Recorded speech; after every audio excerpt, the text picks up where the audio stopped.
Hey, architecture firm owners and emerging leaders. Get ready for unparalleled insight into the development of a world-class architecture firm and a worldwide organization driving the digital transformation of the design and construction industry. With Build Smart, the podcast that's changing how our profession operates. We share the incredible stories behind innovation in the building industry with my friend and co-host, Patrick McLeamy, FAIA, former CEO of the international architecture firm, HOK. You know, Yamasaki's office or firm lasted during his lifetime. And when he passed away, I think that was the end of the Yamasaki office. Helmut did not want that. He wanted a firm that would live out and grow beyond the founders. In Season 1, discover the untold stories behind HOK's meteoric rise, from 150 employees in St. Louis to a powerhouse with over 1,900 staff members and 27 offices worldwide. You know, they weren't as polite as the Kojima people. That was just boom. And anytime you have a creditor, whether it's Kojima or the bank, that wants their money, unless you can raise money someplace else, you are out of business. Bankrupt. And hold on tight for Season 2, where Patrick takes us on a new adventure as chairman of Building Smart International, shaping the future of digital transformation in the design, construction, and operation of built assets. Ian Howell, Ken Harold, and I, Ken was my technical representative from HOK. The three of us took a tour of Europe of 5 cities in 5 days. Very busy time. Simply follow the link in the show notes to subscribe to Build Smart now and uncover lessons that will transform you and your architecture firm.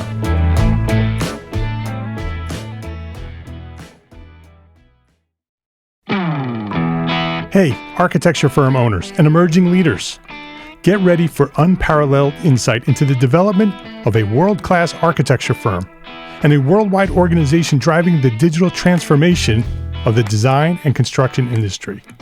With Build Smart, the podcast that's changing how our profession operates. We share the incredible stories behind innovation in the building industry with my friend and co-host, Patrick McLeamy, FAIA, former CEO of the international architecture firm, HOK. You know, Yamasaki's office or firm lasted during his lifetime. And when he passed away, I think that was the end of the Yamasaki office.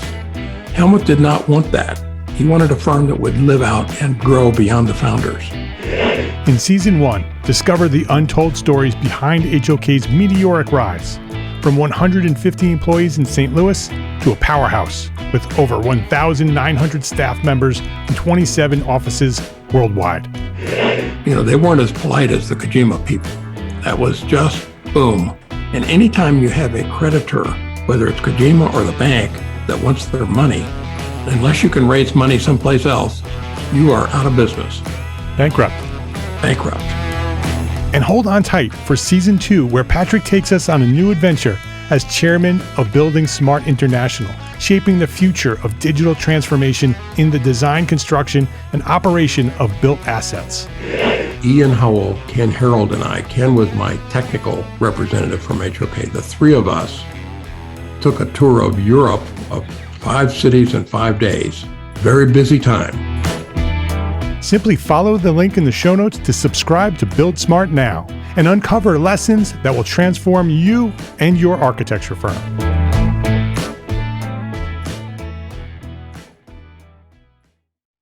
My name is Mark R. LePage, and you are listening to EntreArchitect Podcast, where each week I speak with inspiring, passionate people who share their knowledge and expertise, all to help you build a better business as a small firm entrepreneur architect.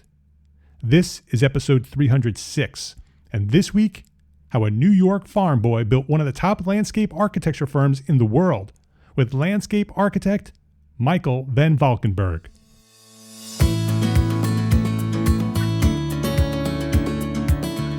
This episode of EntreArchitect Podcast is supported by our platform sponsors, ARCAT, the online resource delivering quality building material information, CAD details, BIM specifications, and so much more, all free at arcat.com.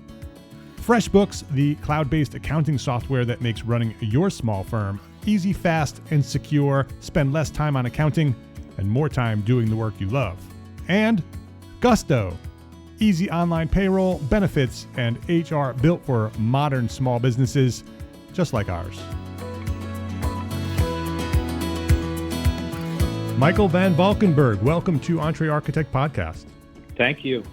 Michael's lifelong dedication to the medium of landscape and its robust material expression is evident in his diverse body of work, including gardens, museums, parks of all sizes, campuses, and urban design. Regardless of size, he strives to bring out the potential for every project to move people and to make the world a better place. As head of one of the country's leading landscape architecture firms, Michael promotes collaboration, creativity, and the individual talents of his staff through his inclusive working style. Michael provides senior leadership on a wide range of projects in both New York and Cambridge at his offices. Recent examples include the ongoing completion of Brooklyn Bridge Park, a gathering place in Tulsa, and the intimate Monk's Garden at the Isabella Stewart Gardner Museum in Boston, which we'll talk a little bit about later. Michael's current projects include the Obama Presidential Center in Chicago, the redevelopment of Toronto's Portlands, and the West Riverfront Park in Detroit. Michael is a registered landscape architect in more than 25 states and in Canada, and is a fellow of the American Academy in Rome, as well as the American Society of Landscape Architects. So Michael, thank you for being here. I shared a little bit about you and what you do, but I'd like to start off our conversation with your origin story. I'd like to sort of go back to where you discovered all of this passion for landscape architecture. So go back there and share your story from that point where you discovered your passion to where you are today. Oh, sure. So I'm a country boy, and it wasn't until I was in my freshman year in college, when I was a history major, that I heard somebody put the words landscape and architecture together. Yeah. And I remember it well. It was an ecology professor who said, if I had my life to live again, I wouldn't be an ecologist. I would be a landscape architect. And I suddenly started paying attention in the class. I went back to my dorm room. I looked up what landscape architecture was. I applied to another school so I could study landscape architecture. And, 10 months after hearing that, I was in an undergraduate design program studying landscape architecture. When you say that you were a country boy, so did you grew up in the country on a farm? Oh, when I say I'm a country boy, I mean there were 48 people in my rural public high school graduating class, and that my parents were dairy farmers.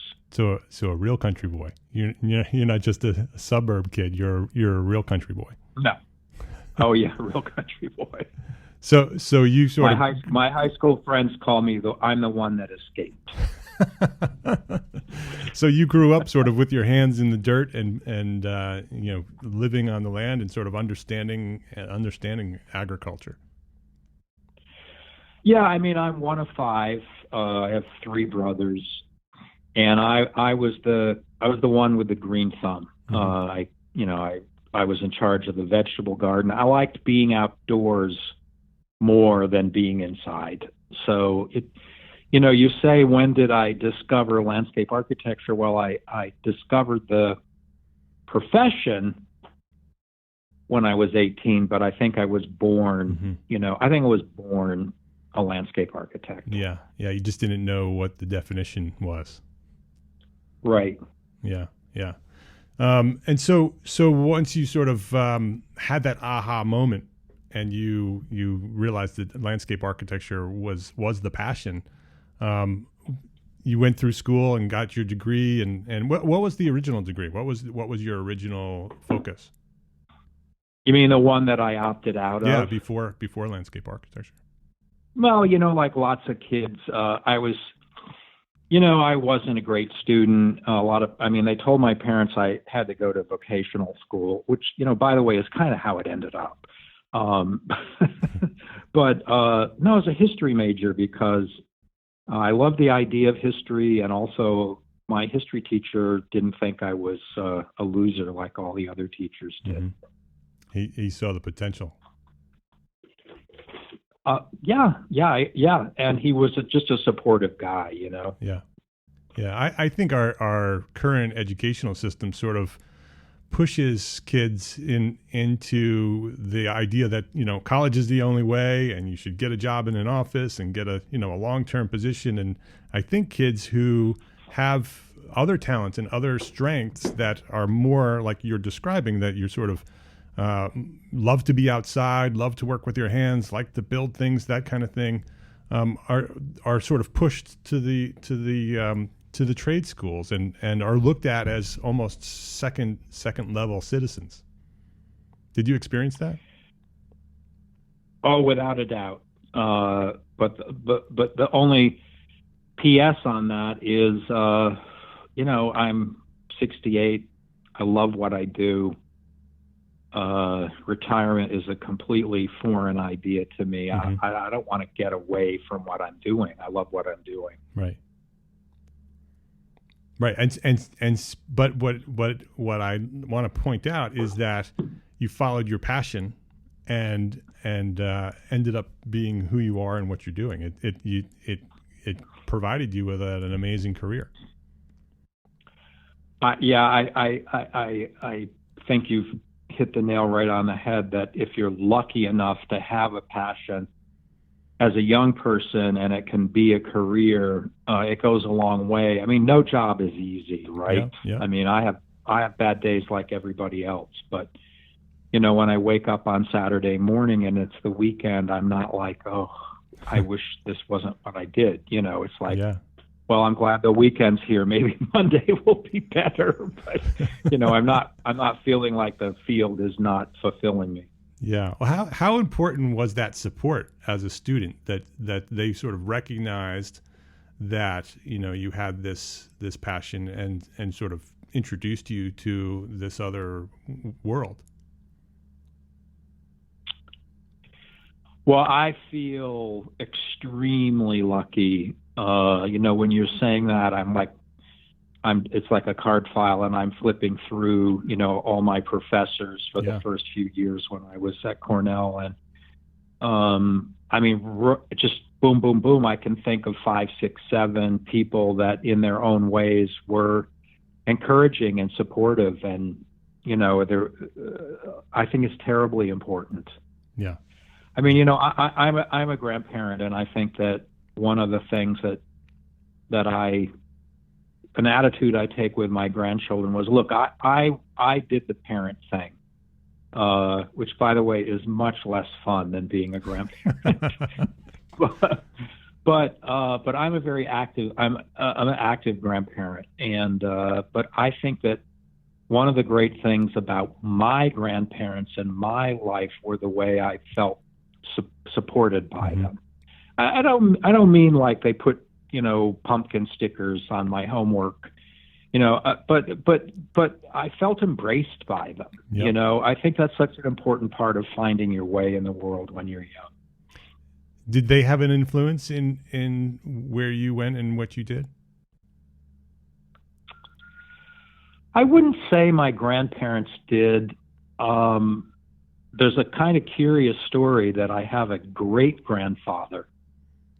My father's mother's father was a tree salesman before FedEx, before garden centers, and he was devotedly passionate about fruit trees. It was kind of classic upstate New York, Hudson Valley upbringing. But I had a grandfather who was a tree salesman, and if you wanted to be sarcastic and ironic, you could say that that's what a landscape architect is. Yeah. Well, did he have? I push green. I'm a green pusher. Is that ironic, or was that really an influence in your life that your great grandfather did that, and it sort of I'm, runs in your blood. Yeah, I think it runs in my blood. I Mm-hmm. think influence in the most profound way. I mean, do you have kids? I do, and that's why some of these questions are coming out of my mouth, because I have a sophomore. So how old are your kids? Yeah, I have a 12-year-old in 7th grade. I have a 15-year-old sophomore high school student, and I have a 18-year-old freshman in Syracuse University. So when they were 3 or 4 years old, did you know who they were? Because I'll bet you did. I'll bet they were so fundamentally a nascent form of who they've become. And I'm not saying that parenting doesn't matter, Mm-hmm. but it's like steering a boat. You know, parenting is like the boat's already in the water, and you just try to get it to go a little bit over in that direction. Yeah, 100%. I agree with you. I think that they are today. They were shaped very much who they were when they were small, when they were 5 or 6 years old. They're my oldest is a he loves finance and entrepreneurism, and wants to do real estate and build a giant empire. My middle one, who is very much like the story you're telling about yourself, he loves to use his hands, and he loves to be outside, and he's working on his Eagle Scout, and he's a rower, on the lake. And so he's struggling to find his place in his future. He doesn't know what he should do with his life, and he's sort of being pushed into college to sort of find his place in college, where maybe college isn't where he belongs, and that's so it's a very interesting thing. And all of these personalities and strengths were very apparent when they were younger. Yeah. My grandson's your oldest son. He's so. It sounds awful to say that he's into money. It's not like he's not obscene about it at all. Yep. But I once took him. He was like 4, and we were doing something. He said, "Help me pick out an ice cream cone." And I said, "Well, pick the one you like." And he's like, "No, come and help me." So he's looking down in the case, and he said, "How much is that Ben and Jerry's bar?" Because he couldn't tell. Yeah. I said, "That's $4." And he said, "How much is the fudgesicle?" I said, "That's $1." He's like, "I'll have the fudgesicle." Yep. He didn't pick the fudgesicle. He picked the $1 solution. Right. So right. he'd have the change in his pocket. Yeah. So I actually don't think this is unrelated to design, by the way, but Yeah. I'll let you lead the way. Yeah. No. I this podcast is a casual conversation, and it goes wherever it goes, and I'm having a great conversation. And so I don't want to hesitate from where we're moving along. I do want to know, how those early influences sort of helped you grow into whom you are today.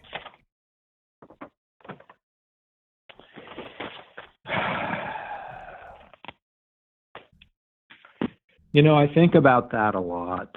And this is going to sound like an extremely passive answer to what you're asking. But, with your second son, the maker, I don't particularly sometimes know how you encourage what he's already inclined to do. Mm-hmm. Like, I think what we're saying here is there's some essence of him as a person, and you're enabling it by not being discouraging. Do you know what I'm saying? Yes, 100%. It's like you're allowing it to be. A very big part of how I make decisions as a landscape architect is it's deeply intuitive. I think it's a terrible moment in our history where somehow intuitive is a second-class word. I mean, so many things that we do in life are deeply intuitive. Like, who do we fall in love with? Really. It's partly who we're attracted to, but, the decisions, so many of the decisions that we make in our lives are, what I guess disparagingly, we would say, oh, that was a hunch, or I had an inclination.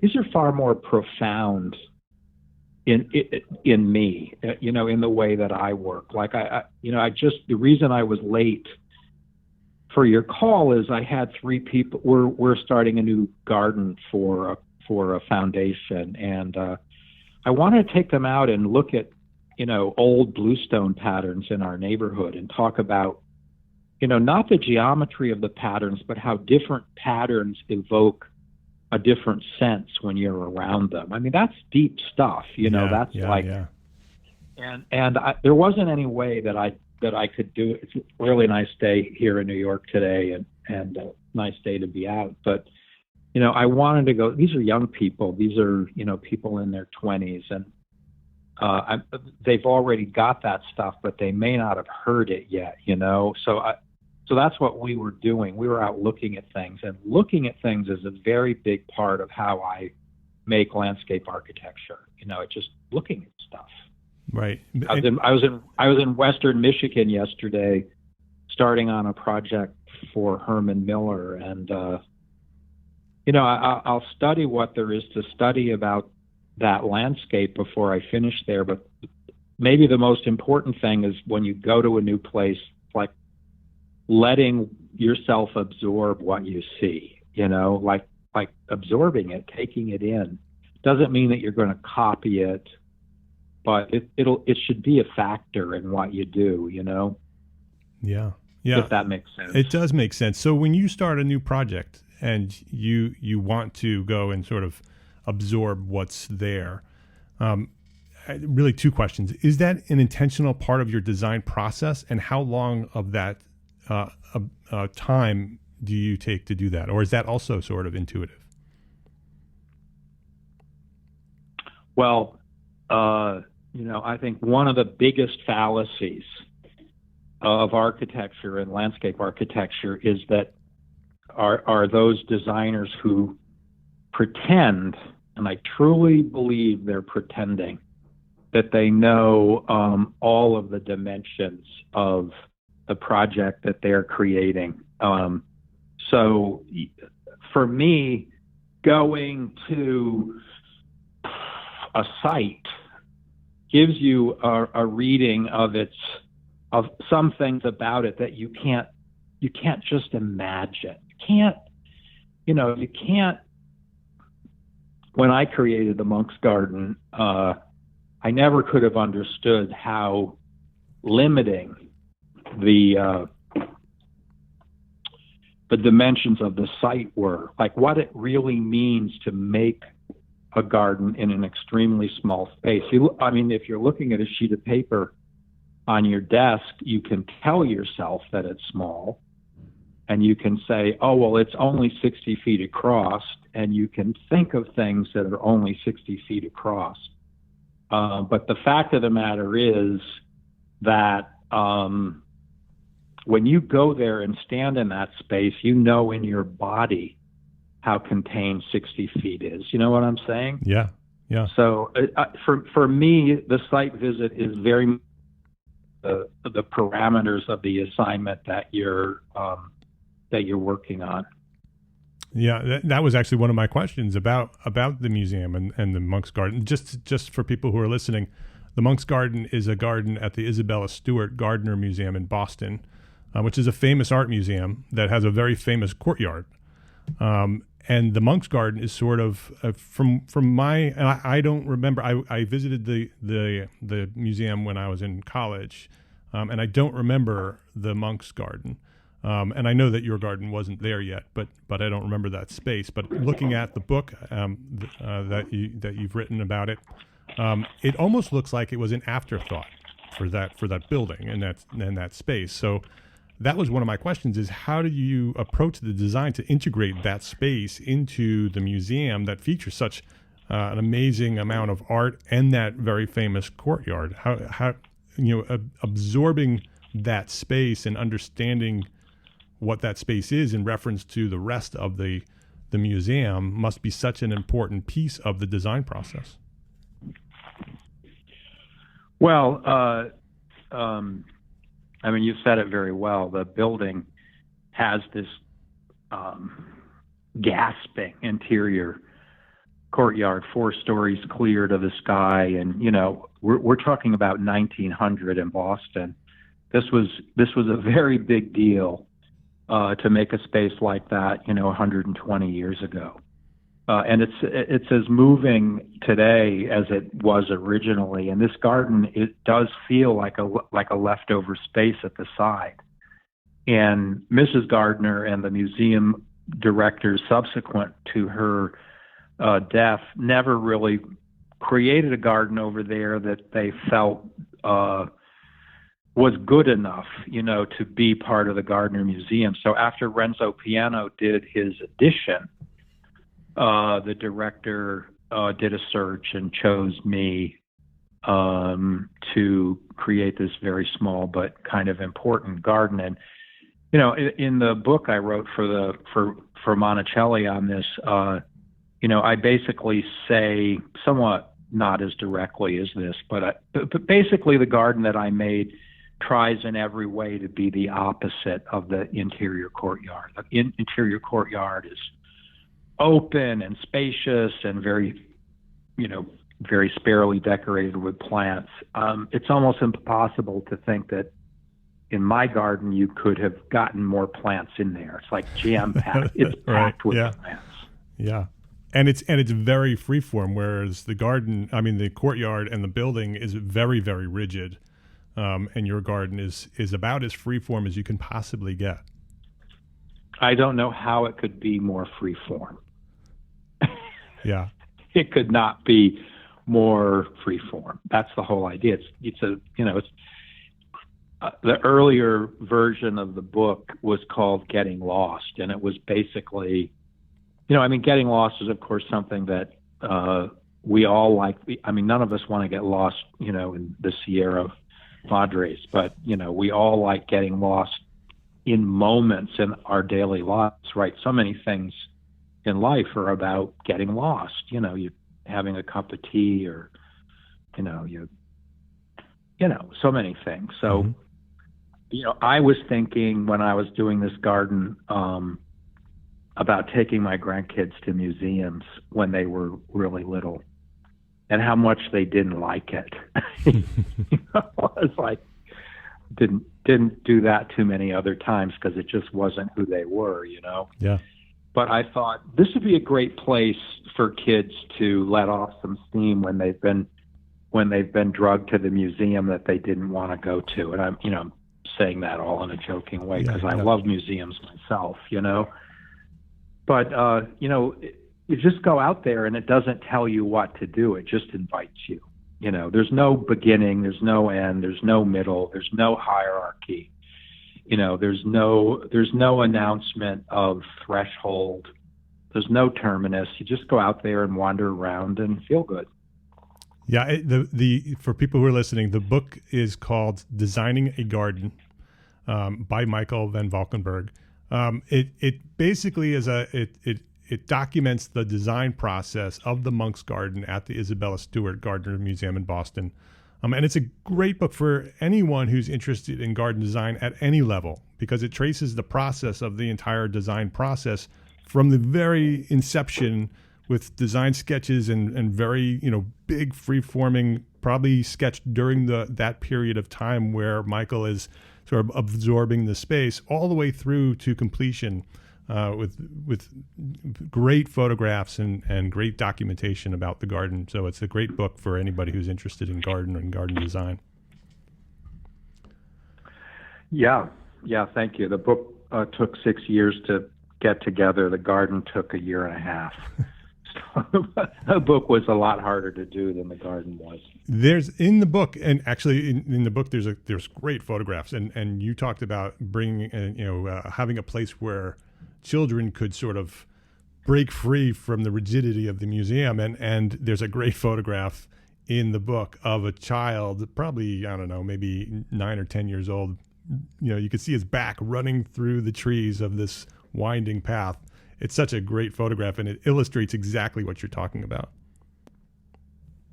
Yeah, that's a son of one of the guys that works for me, and I love that photograph. Yeah. And I've been there many times, just, sitting there being a bump on the log. Nobody knows who I am. And I watch kids come out, and they just, in the best sense, they freak. They're like, oh my gosh, this says fun is, what they read when they come out the door, and they go tearing off. Yeah. And parents probably also understand that that's okay. Because I think when parents bring kids, like you had mentioned, when parents bring kids to a museum, they're very forced to stay within control, right? And that they have to be quiet, and they have to, look at the art and, not run around. And when they probably break that threshold from the museum into the garden, it probably sends message to everyone that it's okay to sort of be who you are in this space. Yeah, absolutely. We will return to our conversation after this quick break to say thank you to our platform sponsors, ARCAT, FreshBooks, and Gusto. If you work with specifications in your firm, you probably have come across outdated manufacturer specs with confusing notes, products that no longer exist, or maybe even companies that no longer exist. Maybe you even pay for specifications. Stop right now. There's a better way to find manufacturer specifications for your project documentation. ARCAT.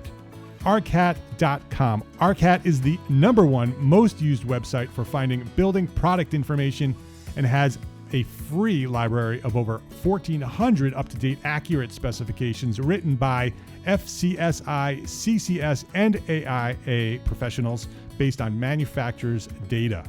Use ARCAT's powerful search engine to find the right specifications for your project and quickly download them in multiple formats for free. That's right, ARCAT is completely free. You don't even need to register. Just go to arcat.com. That's ARCAT.com. arcat.com, and start building better content today. Do you remember when you started your architecture firm? Well, maybe you're in the middle of that right now. Maybe you are in the middle of launching your architecture firm. It's not easy, is it? It takes lots of late nights, early mornings, and maybe even the occasional all-nighter. Well, we are crazy busy, so why not make things a little bit easier?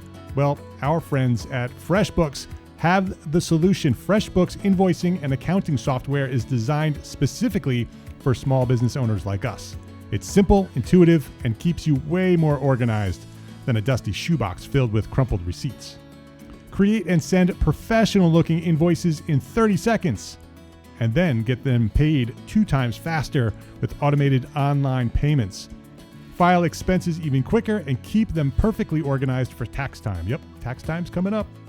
And the best part, FreshBooks grows alongside your business, so you'll always have the tools that you need when you need them, without ever having to learn the ins and the outs of accounting.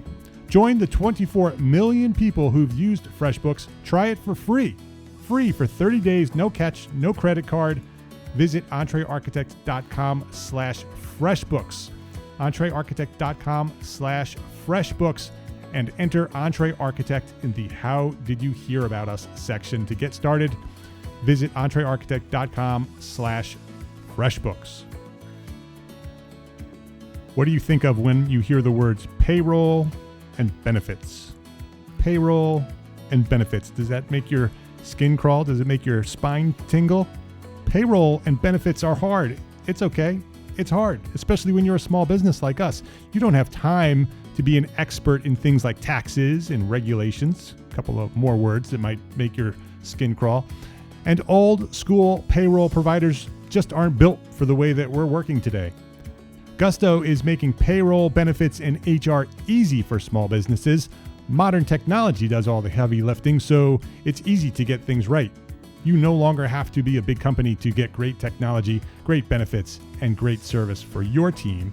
To help support the show, the EntreArchitect podcast, Gusto is offering our listeners an exclusive deal. Sign up today and you'll get 3 months free once you run your first payroll. Just go to EntreArchitect.com/Gusto to claim your free 3 months of payroll processing. That's EntreArchitect.com/Gusto for 3 months free. Arcat, FreshBooks, and Gusto. Please visit our platform sponsors today and thank them for supporting you, the EntreArchitect community. Also, in the book, there's a copy of an original letter from Ann Hawley, who's the director of the museum, dated in the fall of 2011 is the date of the letter. And in the letter, she talks about welcoming you to the team and her expectations of the garden, and a deadline, saying that she'd like the garden to be installed in the spring of 2013. The letter was dated in the fall of 2011, and you said that sort of a very quick process from design inception through completion. It opened in the fall of 2013. Were there any challenges in keeping that deadline? There was some very particular reason why after we were hired, we didn't start for 6 months. And it was nothing. But it's the kind of thing that all designers experience where, I don't know if it was alignment with a fiscal year or, don't know exactly what it was, but there was a big hurry. And then we really, you're right, we were hired in the fall, but we really then, we didn't do anything for quite a while. And then the next year we built the garden in quite a small window of time. Like I think it took us about 12 or 14 weeks to build it. How do you at this level, and this may go back to sort of the origins of your firm, how do you get invited to a project like this? I recently spoke with Gene Cohn of Cohn Pearson Fox Architects on the podcast, right? And he was talking about how they gain a lot of their work through networking and developing, very real relationships. Gene sort of does this naturally, where he becomes friends with people, and through those relationships over the years, and he's building these relationships way before there's any architecture that's needed. He's just building relationships because he likes people, and he's building this huge network of real connections. And a lot of the work that comes to KPF comes through this process that other principals now have learned that process as well. How do you go about getting the level of work? This is one of the most famous, firms, landscape firms in the world, doing the most famous, design work in the world. How do you get the projects at that level? And that might be sort of an evolution of the process. Do you know what a mensch is? Yes. But for people who don't understand what a mensch is, you might want to explain that. I grew up in Paramus, New Jersey, not far from New York. Yeah. So I grew up in the Borscht Belt Catskills, so very enmeshed in Jewish culture. A mensch is like the best kind of guy, like just so likable, so easy to be around. Gene Cohn is a mensch. Yeah, very much. Yeah. I don't know if you've ever met him in person, but he's just so affable. He's so likable. Another way to build, the opportunity to get work is just to do great work your whole life. And, when I was really young, I asked my own question, like the one you just asked me, of a client who was very successful. And he said, and he was he was in finance, but he was a white collar guy. And he said, people who do the kinds of things that you do and that I do, it's unseemly to advertise yourself. It doesn't work. It's suspect when people do that. What you need to do is to make work that's good enough that other people say that you do good work, that you're good to work with, that you deliver. So that's been more our model, where, like this project that we're doing for this foundation is extremely small.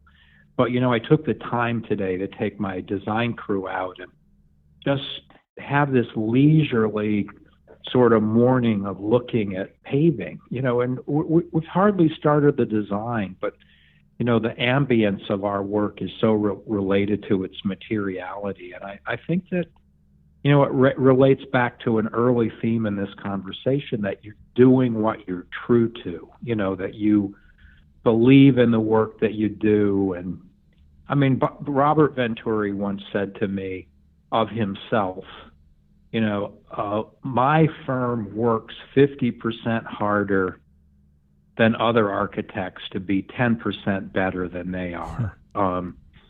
Rather pompous thing to say, but, Bob was capable of that. But I also think it was, to be better in a design field, you have to work incredibly hard. It's really, a little more effort doesn't make you that much better. A lot more effort makes you a little better, I think that's true. Yeah. So how do your firm, you have two offices, one in Brooklyn, New York, one in Cambridge, Massachusetts. You have over 100 employees. Is that correct? Yeah. Shockingly, and so yes. So it's a very large firm. How do you translate that culture to the firm of 100 people who will most likely outlast you? Right, that firm will probably continue to. Everybody who are the emerging leadership of the firm, the people who are becoming partners of the firm, all literally grew up at my office. Like every one of them has been here for 20 to 30 years. Like they came here as kids. Yep. So there is a first generation of MBBA leadership who sounds self-important to say, but they grew up with me. Yeah. Their careers took shape with me. So they were immersed in the culture that was inherent in who you were and how you ran your firm. They just experienced it. Yeah, absolutely. So are they putting in, or you as an executive committee, are you putting in any sort of systems or processes into the fabric of the culture of the firm to make sure that continues beyond the current executive team? Well, it's informally in the culture of the office, for sure. But, I think I'm still a big part of that. Look, I don't get all these talented people that have been here for so long staying here by micromanaging their every decision. Like the people who are the other partners in the firm all of the partners have a great deal of autonomy. Okay. They really do. Mm-hmm. But at the same time, we all are part of a culture that says, if you see some work going on in the office that doesn't feel up to the standards of what has made this firm what it is, then, steps need to be taken. We need to circle the wagons. We need to get the designers and the technical people together and work our way through. So that's kind of like, a shared sense of wanting to do the best we can is probably the thing that, holds us together and keeps the quality at 100 people. The other thing I would say is that at this point in our life, we don't run a 100-person firm designing, $500,000 gardens. I mean, we have a project moving a river in Toronto, creating a whole new urban neighborhood. We're making very big parks, in Buffalo, in Detroit, in Raleigh, in Dallas. I mean, these are projects that have really big teams of people working on them, 10, 15, 20 people in the firm all working on these projects. Each one of those 10 or 15 or 20 people don't require the same amount of time from me that a courtyard garden at the Gardner Museum requires. Do you know what I mean? Yes, there's just a lot. You're moving a river in Toronto. You are doing engineering. You're doing, architecture. You're doing urban design. And so it supports we could never be an office the size we are if we weren't working on a mix of big and small projects. Right, right. But it sounds like Was that clear? Yes, Was that clear? Absolutely. But it sounds like that in order to get to that level of projects where you can grow a firm that large and be able to have the projects that support a firm of that size, it takes, and it may be inherent in who you are and the culture that sort of grew out of who you are and the team that you originally had. But I think that that culture is very important of designing the best work you can design and being good people, because I could hear through this conversation the type of person who you are and the ability to have an executive staff or partners who've been with you since the very beginning of their careers. That says a lot about who you are and that you allowed them to be who they are and with a low ego. When someone has a very large ego and it's all about them, it's very hard for you to build a firm that you're describing.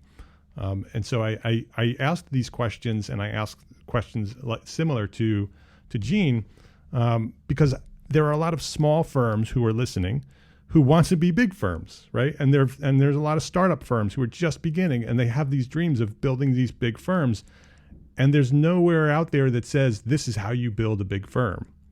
And when I talk to Gene and I talk to you, you're answering very similar, providing very similar answers to questions that I ask. Well, I have one piece of advice for the principal of a small firm out there who wants her or his firm to be bigger. Be very honest with yourself about what you are and are not good at. And don't hire a lot of people that are good at what you're good at. Hire a lot of people that are good at what you're not good at, and then give them lots of responsibility. And it's going to work out okay. I mean, when I was, starting my firm and I was like 31, once a month, my wife and I would get together with a shoebox full of receipts and we would do billing. How well do you think that worked out for me? Like the first thing I did was to get somebody who was good at business. I don't mean a business manager. I mean, I just hired somebody who would write checks and balance the checkbook and make sure we invoiced people for things we spent. And because I'm not good at that. And that's a very easy to understand example. But, one of the partners in our firm is an architect who's now a landscape architect, and he operates at an urban scale. And there's a woman who's, probably the most knowledgeable builder of landscapes in the world. She's just profoundly recognized as a maker. She just knows how the world goes together. And and yada, everybody who's a leader in the firm brings something slightly different. Those are not things that are, my strengths. And I don't know, I've tried to create I do the hiring in the firm. I am responsible for the hiring because I think that the team that you assemble, not just their skill set, but their appetite for what we do. Like you bring somebody in who's ambivalent about whether they're really passionate about what the office does, you've created a huge problem for yourself. Like everybody has to be passionate about what the office does. This is a really hard way to make a living. It really is. I mean, I don't think any architect or landscape architect would say, oh, this is really easy. It's, 9 to 5 days a week. Yeah, that's about half the number of hours that you work. Right? Yeah, absolutely. I mean, that's why EntreArchitect exists. It's a platform to help architects build better businesses because we've never been taught that. We don't know. We don't come out of architecture school and say, okay, we have all the skills to design and to design and build a business, right? And so you need to learn how to do that. Well, one of the things that helped me a lot in the early part of my career was finding other people in the field, my competitors, who a couple times a year we would sit down and compare notes about things. Things you were willing to share. Yes, yep. Like the cost of healthcare, or indirect cost in running an office, or how much do you spend on job development? I mean, all those things that matter. They're not they're not what's talked about in a book about the monk's garden, but they are the platform that creativity has to happen on. And my feeling about running a business is you have to think about the success of your business as a business every day. But you don't have to think about it all day, every day. You just have to make sure every day that somebody is minding the store, Yeah. Like, on Monday morning, if you don't know how the people in your office are spending their week and where they're billing their time to, then, you're just not running your firm. It's not a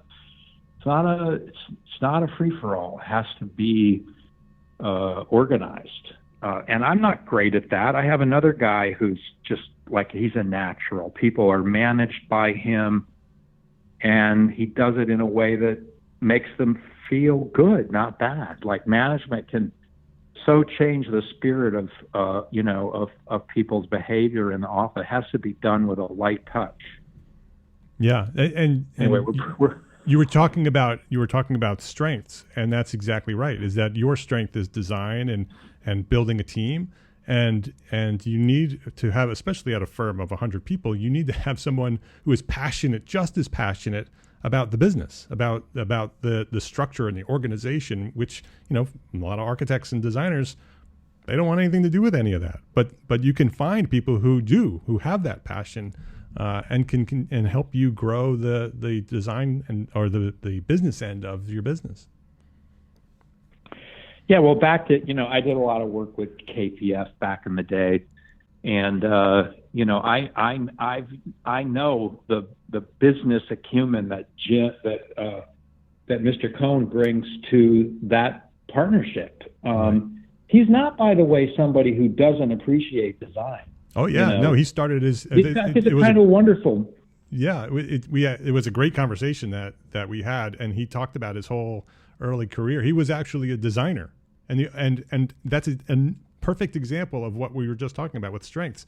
That when he built KPF, he brought on Bill Pedersen and Sheldon Fox because they had those incredible strengths. That Bill had this design strength that was better than his. Although he loved to design, he was a designer, but he recognized that his strength was business and building this business, and that he could bring on Bill, who was even better at design, to focus on the design side. Oh yeah, well that was an amazing pairing. I got to see them in action. It was extraordinary. Yeah.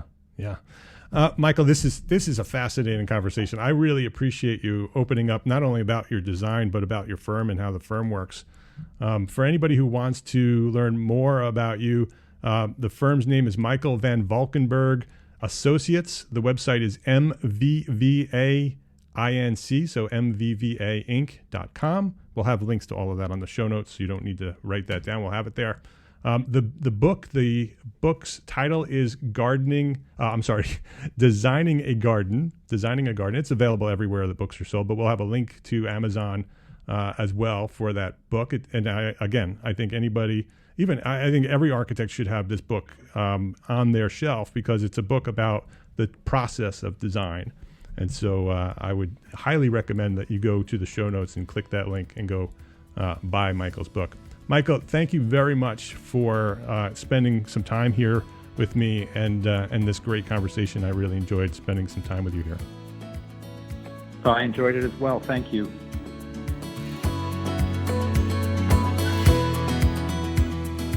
I really enjoyed that conversation with Michael. This is episode 306, so the link to the show notes for everything we discussed is EntreArchitect.com/episode 306. Again, the book's title is Designing a Garden. It is available everywhere books are sold. We will have a link on the show notes for the book.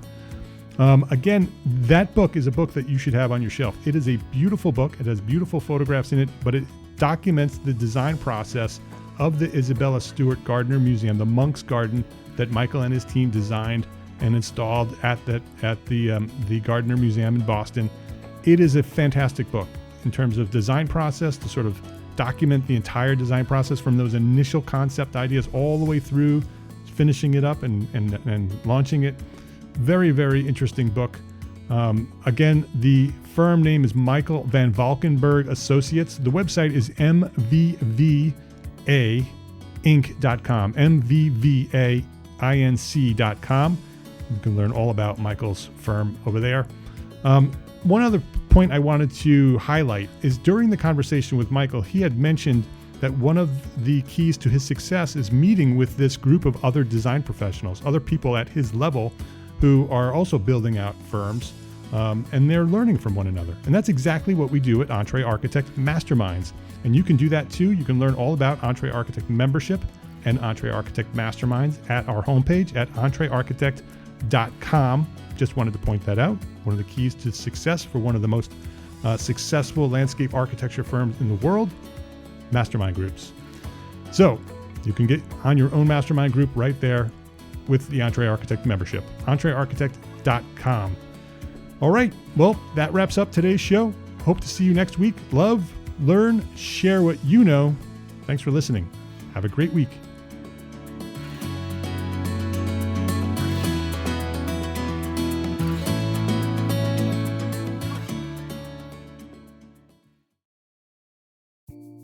Imagine earning continuing education credits while doing exactly what you're doing right now. Well, you can. Gable Media has revolutionized the way you earn your continuing education credits with a groundbreaking approach. Forget running around town and scouring the internet for credit-worthy courses. Fulfill your CE requirements effortlessly by listening to engaging podcasts just like the one you're listening to now.